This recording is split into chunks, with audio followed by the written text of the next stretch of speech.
You know, I've been doing TV and radio now for 30 plus years, and you know that on this show, we more often than not, we end up putting facts first, and we're way ahead of the curve, and we get it right when the legacy media mob so often gets things wrong. And you know, on this program, I believe every word I say. We are very transparent in what we do. But in today's internet age, where I guess anybody can have their own talk show, where everything's about clicks, everything's about money, everything's about views, a lot of people out there, they don't seem to have any issue with spewing the most incendiary, hateful, outrageous, conspiratorial comments that they can dream up.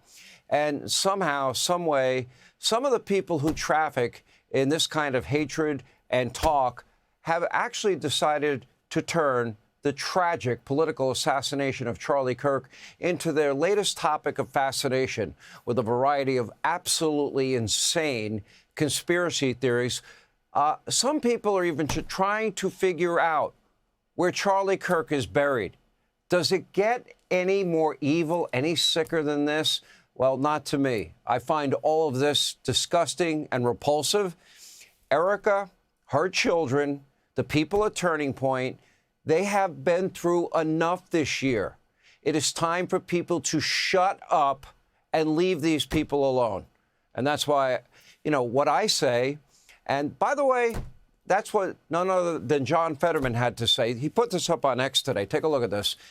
It is gross. It is dehumanizing to attack a widow with young children after just witnessing his public assassination. It shouldn't be controversial to put our political views aside and extend the grace for a deeply traumatized family to grieve. He is right. Earlier today on Outnumbered, Erica Kirk, in a very powerful statement, addressed a lot of these comments surrounding her husband, Charlie, his death, his assassination.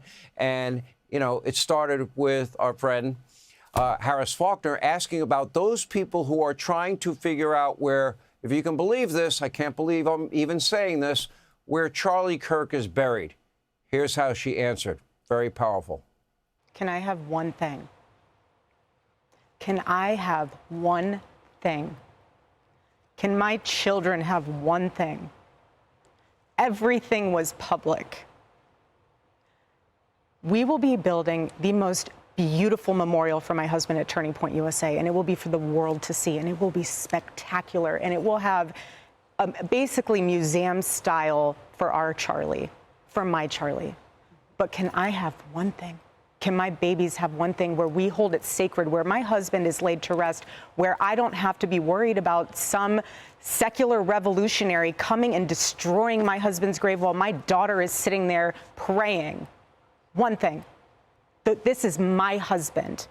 Yes, he was Charlie Kirk to the world, and I know so many people love my husband, and I am grateful for that, but this is my husband, and I want to be able to have one thing left that is sacred to our family, to my in-laws, to my babies, and to my parents.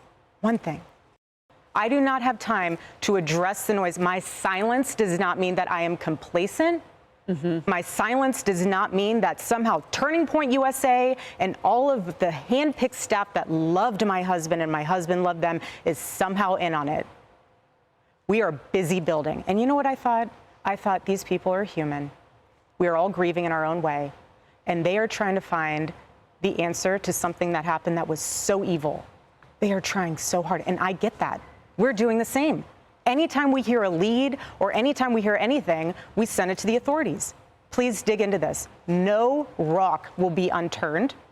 I want justice for my husband, for myself, for my family, more than anyone else out there.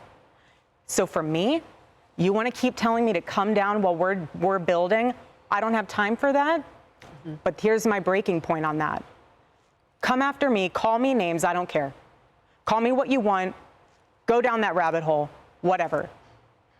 But when you go after my family, my Turning Point USA family, my Charlie Kirk Show family, when you go after the people that I love, and you're making hundreds and thousands of dollars every single episode going after the people that I love because somehow they're in on this, no. You know, I have to say it. I've never seen you like this. No, this is righteous anger because this is not okay. It's not healthy. This is a mind virus. I don't care what box you're in. But just know that your words are very powerful and we are human. My team are not machines and they're not robots. They are human. We have more death threats on our team and our side than I have ever seen. I have kidnapping threats. You name it, we have it. And my poor team is exhausted. And every time they bring this back up, what are we supposed to do? Relive that trauma all over again?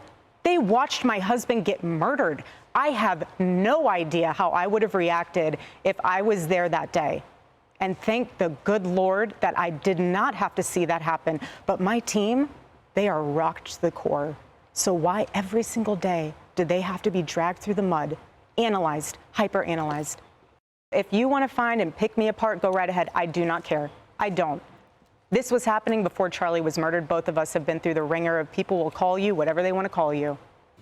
I hope people will respect this family, this widow, these children, Charlie Kirk, taken in the prime of his life, and stop. Some level of decency. Hey, Sean Hannity here. Hey, click here to subscribe to Fox News YouTube page and catch our hottest interviews and most compelling analysis. You will not get it anywhere else.